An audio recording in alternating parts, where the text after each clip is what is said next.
What's good, YouTube? It's your boy, Blue Blood Sports TV, and I'm back at y'all with another one. So in this video, I'm going to prove to y'all right here the agenda being pushed against Terence Crawford and how the sport of boxing fears black fighters being at the top, the superiority in the sport of boxing.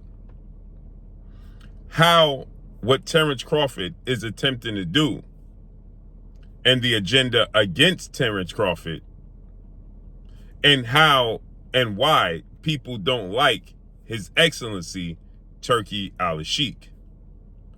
Because Turki Al-Sheikh understands the sport of boxing, what drives the sport of boxing, and what carries the sport of boxing. He understands that the black athlete in the sport of boxing carries the sport of boxing. Historically, it has always been that way.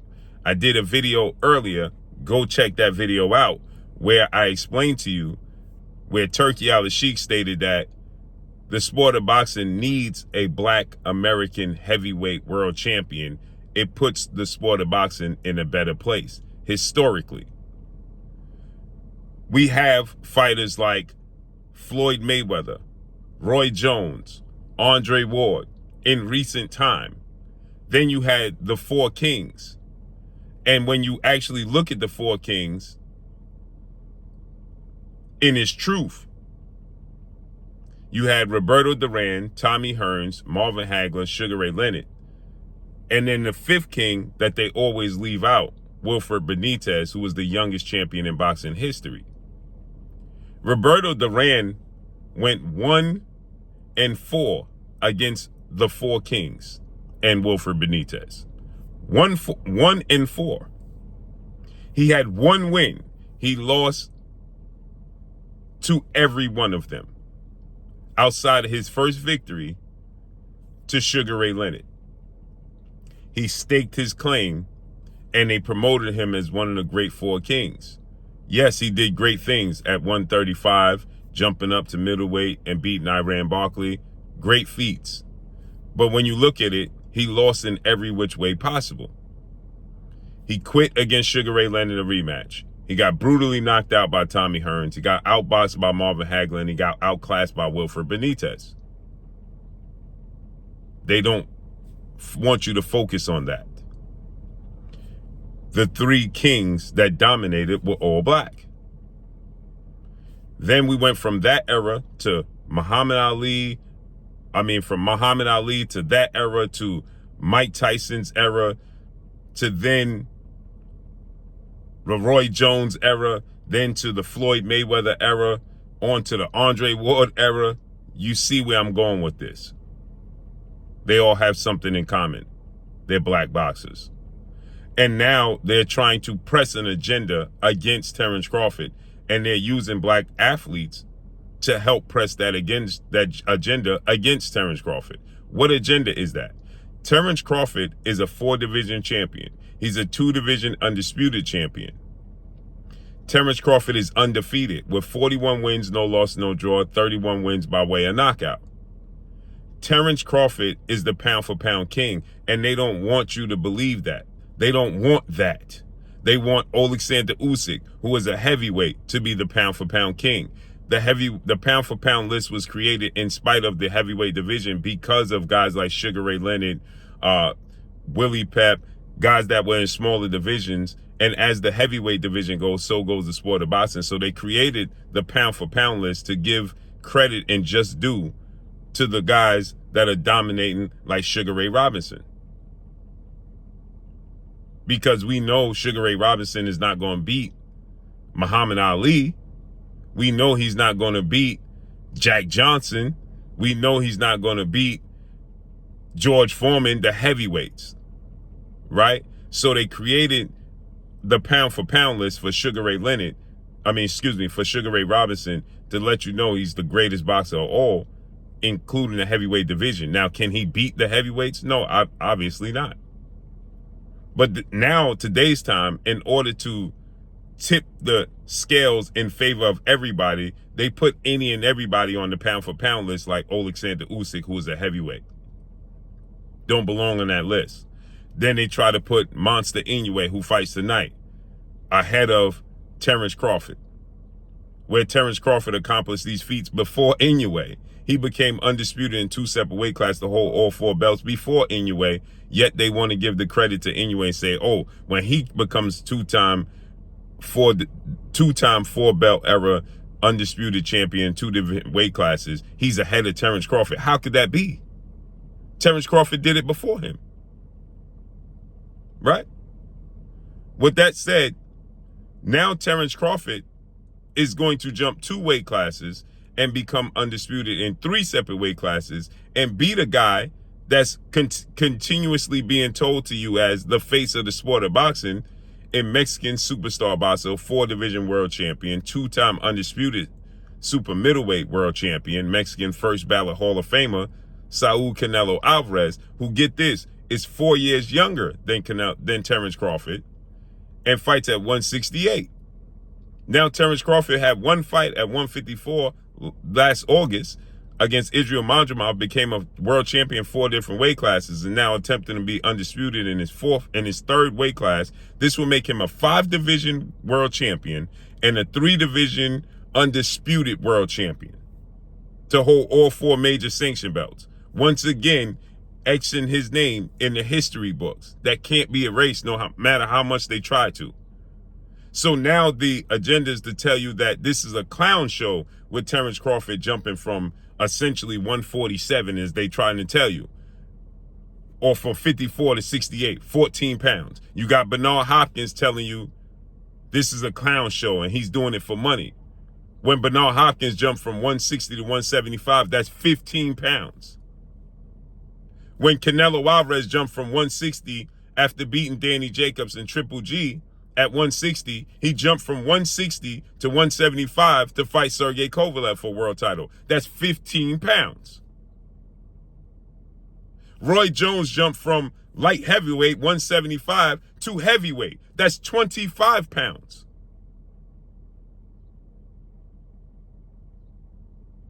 So we've seen this movie before, but yet they're telling you that it's a clown show and that Turki Al-Sheikh is making clown shows, right? These are makeshift fights. Nobody wants to see Canelo Crawford. Why they don't want to see Canelo Crawford? Because they know what it means if Terence Crawford beats Canelo Alvarez at 168. What that symbolizes. You can no longer say Usyk is better than Terence Crawford.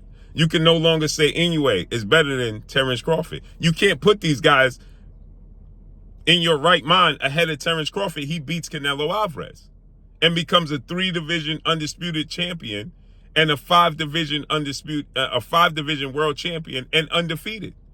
You can't put them. How could you justify putting anybody ahead of Terence Crawford on that pound for pound list? You can't. So what they're telling you has never been done. The audacity of Bernard Hopkins to say it never been done when he did it himself after losing twice to Jermaine Taylor. Then they tell you that Terence Crawford didn't look good against Israel Madrimov. Jermaine Taylor beat Bernard Hopkins twice. He moved up and then went to 75 to beat Tarver. He didn't look good in those fights. But I'm going to break something down to you. Here's something they don't tell you. Listen to this. This is what they don't tell you right here. This story right here. You had a guy, Tommy Hearns, who lost 15 pounds to go down to a lighter weight. Talk about the impact of that. Tommy's case was very unusual. He was the junior middleweight champion of the world, which you may or may not understand. That's 154 pounds. And now, what you're listening to is the late, great, legendary Emanuel Stewart. What you just heard was, he just stated, Tommy Hearns, the hitman, the legend, the Hall of Famer, the icon. Listen what Tommy Hearns did while they're trying to tell you Terence Crawford can't do it, because you saw after that performance last night with Canelo Alvarez and William Skull you know that Terence Crawford's style is all wrong for Canelo Alvarez, and they know it's a major chance he's going to beat him, and they don't like what that represents. So listen what Tommy Hearns have done while they trying to tell you. So whenever they try to tell y'all that this has never been done before, this is a clown show, it's a reach, it's a money grab for Terence Crawford, it has never been done before, he's way too small, listen to this. You had a guy, Tommy Hearns, who lost 15 pounds to go down to a lighter weight. Talk about the impact of that. Thomas' case was very unusual. He was the junior middleweight champion of the world. Tommy Hearns was the junior middleweight champion of the world. He was a 154-pounder. Now listen to this. Which you may or may not understand, that's 154 pounds. And then we decided we wanted to fight for the light heavyweight title. Then we decided that we wanted to fight for the light heavyweight title at 175. That's 21 pounds. Listen to what he says. Skipped two weight divisions, 160 and 168. We skipped two weight divisions, 160 and 168 pounds. So he went from 154 to 175. Listen to this. Went up to the light heavyweight, which was 175. And he actually came into the ring heavier than the world champion and won that title. And then we wanted to... He won the title at 175. Now keep listening to what he did. So he went from 154 to 175, and he won the title. These are historic things that they don't tell you, and if you're a casual fan of the sport of boxing or too young, you don't know this took place. Be the first guy to win championships in 4 different weight divisions, so we decided to go back to 160 pounds. And so he lost 15 pounds and successfully won the middleweight championship. So he went from 154 to 175. He became the 175-pound champion, the light heavyweight champion. So he went 21 pounds up. I can count. 154 to 175 is 21 pounds. Then, as you heard the late, great Emmanuel Stewart say, he went from 175 back down to 160 so he could become the first guy to become a 4-division world champion. And listen. But the trick to that was we actually ate big dinners late at night while we would be playing cards for him to pick up the extra weight. And we just did just the opposite. For him to lose the weight, we decided he would eat nothing after 6 o'clock at night. We had this only thing we did different. And he came in the ring with all those different weight divisions, very strong. You had a guy, Tommy Hearns, who lost 15 pounds to go down to a lighter weight. Talk about the impact of that. Thomas' case was very unusual. He was the junior middleweight champion of the world, which you may or may not understand. That's 154 pounds. And then we decided we wanted to fight for the light heavyweight title. We skipped two weight divisions, 160 and 168, and went up to the light heavyweight, which was 175. And he actually came into the ring heavier than the world champion and won that title. And then we wanted to be the first guy to win championships in 4 different weight divisions, so we decided to go back to 160 pounds. And so he lost 15 pounds and successfully won the middleweight championship. But the trick to that was we actually ate big dinners late at night while we would be playing cards for him to pick up the extra weight. And we just did just the opposite. For him to lose the weight, we decided he would eat nothing after 6 o'clock at night. And we had this only thing we did different. And he came in the ring with all those different weight divisions, very strong. And there you have it. They understand that Terence Crawford is a serious threat to Canelo Alvarez and the sport of boxing, what he represents. But they are happy that he's going to be 38 as this fight is going to take place September 12th. He'll be 38 in September, right? He beats Canelo Alvarez. He's not going to stick around much longer after that, if he even fights after that. And they know that. But they're trying to stop this train because they want to tell you that Monster Inoue from Japan is the pound-for-pound best fighter in the world. Oh, he's up there, top 5, but he ain't better than Crawford. And they want to tell you Alexander Usyk, who is a heavyweight out of Ukraine, is better than him. And this is the issue they have with Turki Al-Sheikh, because Turki Al-Sheikh understands what the black boxer represents to the sport of boxing. And that's why they don't like him. That's why they don't like him. They're not pushing he's not pushing the whole, you got to stand still and play rock'em sock'em robots like Mexican style boxing. You're boring. He ain't doing that. You don't sell. He's not doing that. He's making the biggest fights possible, and he understands what the black boxers represent. That's why they don't like Turki Al-Sheikh. That's why he's a threat to the sport of boxing. And that's why Terence Crawford is a threat to the sport of boxing, as I just told you. So while they try to tell you this has never been done before, it's a clown show, it's a circus, it's a dream fight. You know, he's putting two guys together.